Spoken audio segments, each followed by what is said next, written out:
Akbar. Allahu Akbar. Allahu Akbar.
Allahumma sholli ala Muhammad sholli alaihi wasallim sholli alaihi wasallam ya Rabbi sholli ala Muhammad ya Rabbi sholli alaihi. 7 RW 9 Pondok Hijau.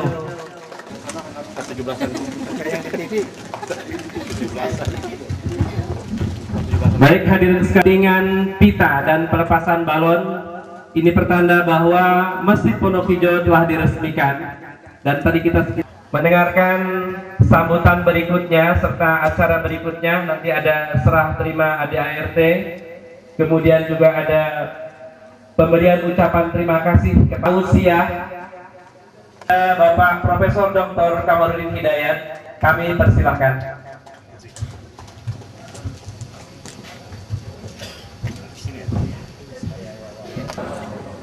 Alhamdulillah wa syukurillah wassalatu wassalamu ala sayyidina Muhammad Rasulullah. Bisa hadir di sini, saya ingin sedikit menyampaikan satu refleksi singkat tema ini. Tidak lebih dari 1 jam. Tadi pagi saya acara pernikahan teman, dan setelah ini ditunggu lagi ada acara pernikahan sebagai kawan, saya mesti hadir. Jadi maaf, setelah ini nanti saya terus meninggalkan. Baiklah, saya terkesan dengan judul di sini, memerankan fungsi strategis masjid sebagai salah satu pilar kebangkitan umat. Kalau kita bicara masjid, ini bisa kita analisis sosiologis masjid. Satu, misalnya ada masjid desa, ada masjid RT, ada masjid komplek. Ini beda lagi karakternya. Masjid kantor beda lagi. Kemudian masjid istana. Kemudian juga Masjid Agung, ini beda-beda. Sejak dari jamaahnya, manajemennya, kemudian khotib-khotibnya, ini beda-beda. Belum lagi nanti ada masjid kampus, beda lagi. Masjid pesantren, ada lagi masjid sekolahan. Kalau di luar negeri ada lagi masjid-masjid yang ini para imigran. Kemudian masjid di kalangan kampus ada lagi. Jadi kalau saya cerita masjid itu bisa panjang lebar, tapi saya ingin berbagi sedikit saja. Misalnya saya keliling berapa negara, lihat berapa masjid. Yang menarik satu, betul tadi dikatakan, di luar negeri itu masjid betul-betul menjadi tempat silaturahmi. Jadi mahasiswa kita di luar negeri di sini datang dari berbagai departemen, kampus, daerah. Salah satu peluang untuk bertemu itu mereka dalam forum pengajian. Di sini mereka males ngaji, tapi kalau pas di luar negeri itu rajin sekali ngaji. Nanti kembali ke sini ada yang tetap rajin, ada yang males lagi. Gitu. Ibu-ibu, saya tahu berapa diplomat itu di Eropa. Di sini tidak bisa ngaji. Mereka belajar agama Quran justru ketika di luar negeri. Karena mereka sambil kangen-kangenan, karena komunitas kan sedikit. Alasannya apa? Alasannya ya pengajian, ya arisan dan sebagainya.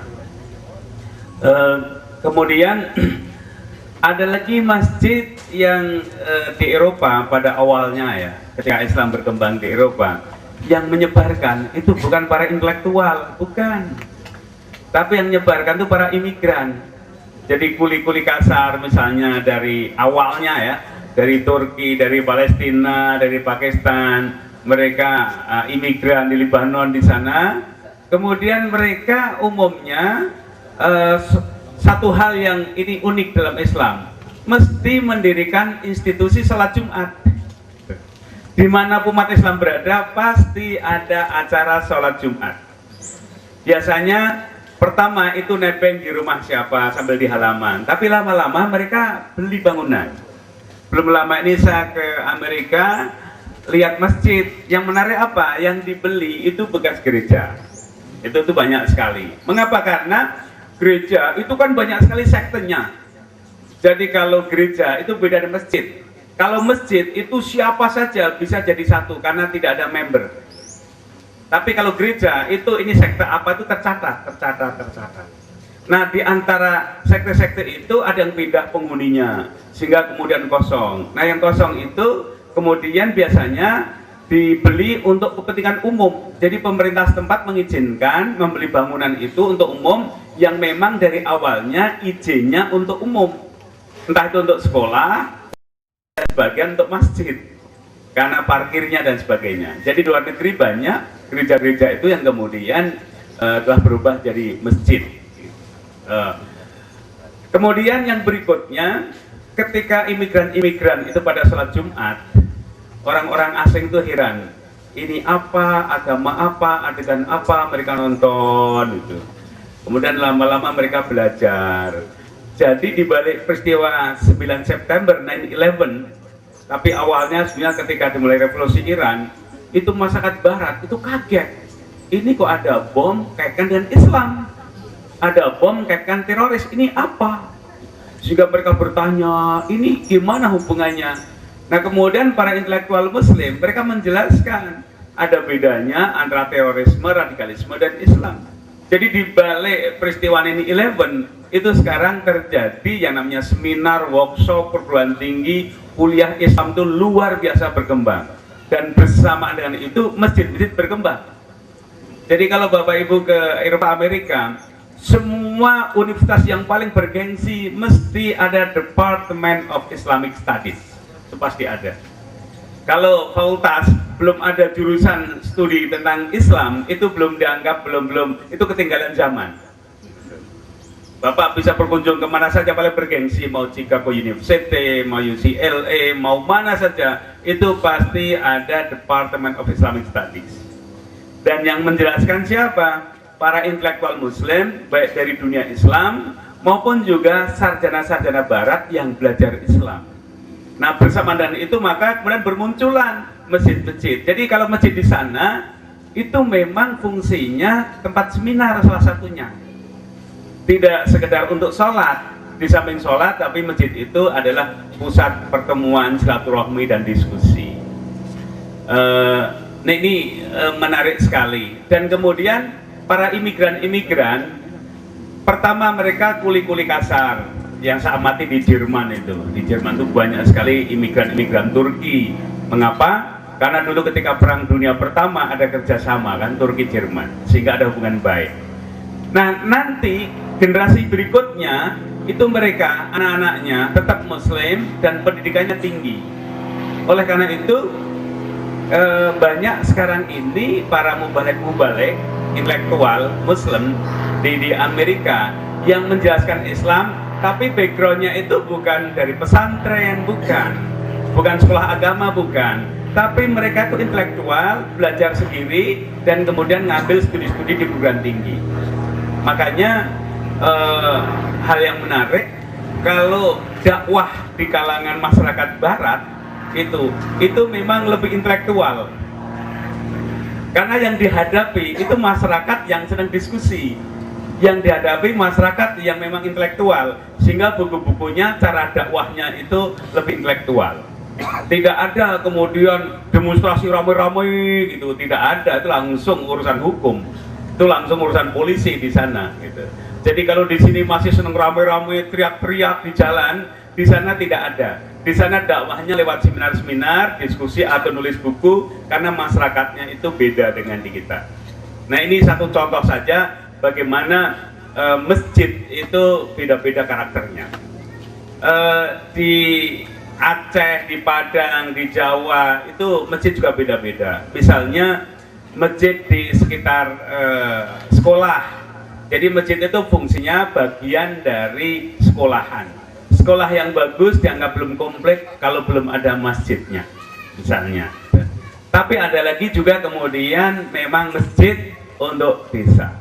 Tapi satu hal yang kita sepakati adalah sekarang ini masjid tidak lagi semata untuk ibadah, tapi masjid juga bagian untuk pendidikan. Nah, termasuk di sini. Saudara sekalian, tadi saya juga mendengarkan misalnya tentang arsitektur.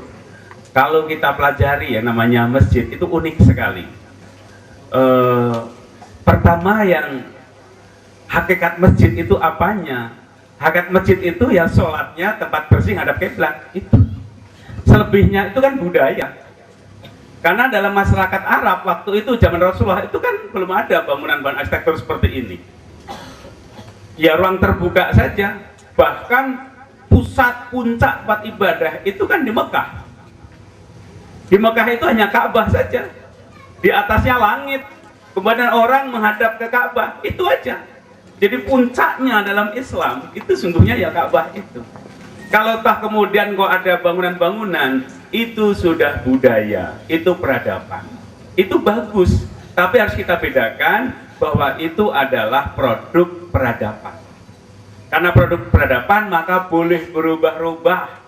Yang tidak berubah itu kiblatnya, kemudian rukun salatnya, tapi kalau arsitekturnya silahkan saja. Contohnya menara. Menara itu dari bahasa Arab manaroh. Manaroh itu kan tempat api kan. Dan ini warisan agama Majusi dan Yunani. Jadi mereka membuat api sesembahan pada dewa, manaroh, tempat api. Ketika Islam datang, dipelihara, dihargai. Karena Islam itu sifatnya terbuka pada peradaban luar, terbuka sekali. Tapi kan kita tidak nyembah dewa api. Jadi gimana? Untuk hiasan aja, bahwa ini ada tanda bahwa ini masjid. Kemudian untuk adzan apa? Manjat-manjat ke atas. Maka kemudian menara gunanya untuk manjat ke atas. Tapi lama-lama manjatnya capek. Ganti aja speaker. Jadi yang naik speakernya, adanya di bawah. Ini kan perkembangan peradaban kan. Di masa Nabi belum ada loudspeaker. Sekarang ada, pakai saja. Yang penting dan ya tujuannya baik. Adanya di bawah. Kemudian tapi adanya ini muadzinnya lagi batuk. Suaranya nggak bagus, malah nggak enak. Ganti aja tape recorder, ganti tape recorder, kan? Ngajinya juga ganti tape. Gitu. Jadi itu menunjukkan betapa Islam itu luas dan luas. Selama tujuannya baik, indah, itu boleh. Jadi yang pasti menara itu juga bukan asli dari Al-Quran dan hadis, tapi itu inovasi-inovasi umat Islam. Inovasi. Juga dum, kubah. Dum itu juga bukan asli dari padang pasir. Padang pasir itu kan indah sekali. Saya punya kenangan waktu kecil. Nah ini saya sampaikan aja bahwa sesungguhnya itu istihad, inovasi, termasuk bendungan. Bendungan kan juga bukan. Jadi kita bedakan sekali lagi antara Islam sebagai doktrin yang baku, Islam ajaran ritual yang baku, dan mana yang aspek peradaban. Dan itu kemudian digabungkan masjid ini punya fungsi sosial strategis, dimanfaatkan seoptimal mungkin. Minggu lalu saya dapat diarahkan kemana gitu, itu juga perlu dipertimbangkan apakah betul kan. Karena hakikatnya sholat itu kan ada peringatannya mungkin ada jam wiker, mungkin juga punya jam sendiri. Kemudian kalau azan ini ganggu gitu. Orang Islam ya kami juga terganggu dengan lonceng gereja, boleh speaker.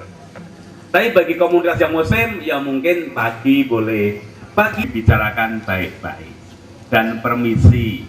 Dari segi medis memang dibuktikan bahwa bangun pagi itu paling sehat. Tapi ada kalanya tentu orang itu mungkin lagi sakit atau apa, speakernya keras-keras itu juga terganggu. Nah ini satu contoh saja betapa masjid itu baik, gunanya baik, tapi kadang-kadang dampaknya itu beda-beda karena orang berbeda-beda. Ibarat makanan itu enak, baik, tapi bagi orang yang lidahnya lagi sakit, walaupun makanan baik tentu rasanya tidak enak. Masjid di Jakarta saya buatkan tema khutbah itu dan sebagian tidak. Mengapa? Karena mestinya tiap pagi bisik itu lagi sehingga jenuh. Ya kalau lebih baik, kalau lebih jelek kan jenuh pendengar. Nah makanya masjid panitianya coba master ini temanya apa saja, kemudian diberi silabus. Jadi temanya ini. Jadi Bapak tidak mengulangi lagi. Itu kira-kira.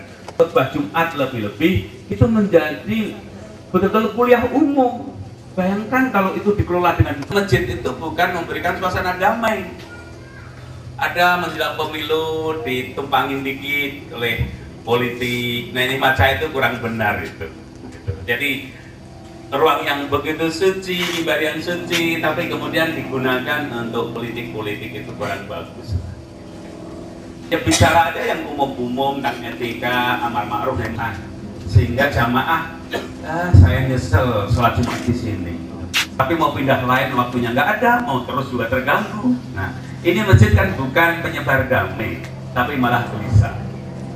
Ada lagi masjid ini ya, orang ke situ itu butuh suasana yang menyejukkan. Restoran itu rasanya kenyang, dahaganya hilang, laparnya hilang. Tapi setelah sholat berulang kali kami datang ke sini biar dekat pada Allah, mendekatkan satu rahmi, tapi kok diajak berantem kasih. Salah satu itu putu miskin nggak kompak.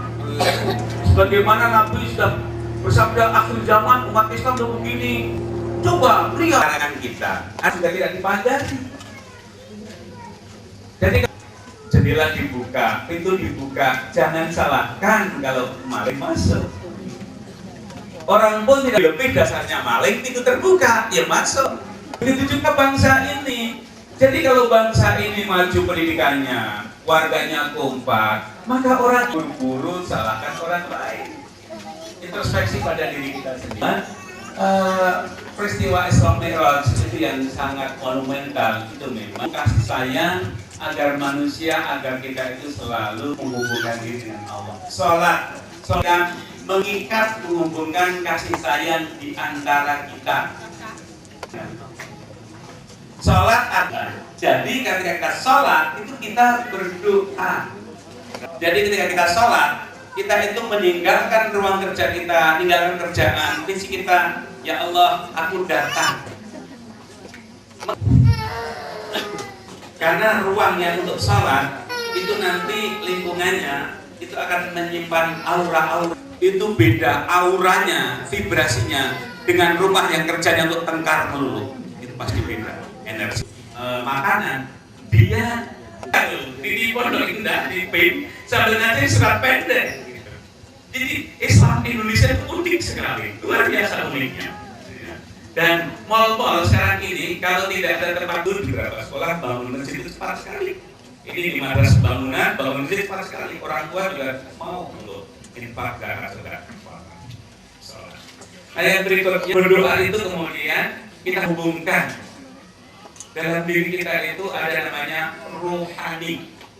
Ada rohani, ada nafsani, ada jasmani. Ada tiga sebenarnya kita itu. Jasmani itu fisik, yang nafsani itu kejiwaan, ya. Yang rohani itu roh. Nah, antara rohani dan jasmani dihubungkan kejiwaan namanya nafsani. Ketika roh kita ini selalu kita hubungkan pada Allah, maka akan terjadi hukum penetrasi. Ibarat kalau kita punya HP sudah lowbat, ya, kemudian kita charge listrik, maka akan terjadi penetrasi. Energi tadi akan masuk ke baterai yang sudah lowbat tadi, sehingga nanti energize, maka nanti kemudian muncul lagi. Nah, kalau kita sudah dikir dan sholat seperti itu, seperti baterai yang lemah dihubungkan ke listrik, sehingga kemudian di-charge lagi, charge, maka sholat yang benar adalah ketika kita tersambung. Sifat-sifat kasih sayang Allah, cahaya ilahi akan masuk dalam diri. Kalau sudah masuk, maka subhanallah. Begitu pikiran negatif hilang, subhanallah, karena Engkau Maha Suci, tidak ada apapun yang terjadi di muka bumi ini. Pasti ada hikmah di balik itu. Berikanlah ya Allah hikmah di balik musibah ini. Begitu terungkap hikmah, alhamdulillah. Kemudian apa? Allahu Akbar. Zikir dalam Islam kan itu. Tasbih, tahmid, takbir. Subhanallah, alhamdulillah, Allah Akbar. Dan terakhir nanti apa? Assalamualaikum. Tengok kanan, tengok kiri, berbagi salam. Jadi orang Islam, sifat-sifat Allah yang paling senang itu apa? Bismillahirrahmanirrahim, Ar-Rahmanirrahim. Artinya apa? Kemanapun orang Islam berada, mestinya berbagi salam. Termasuk masjid ini, tempat damai.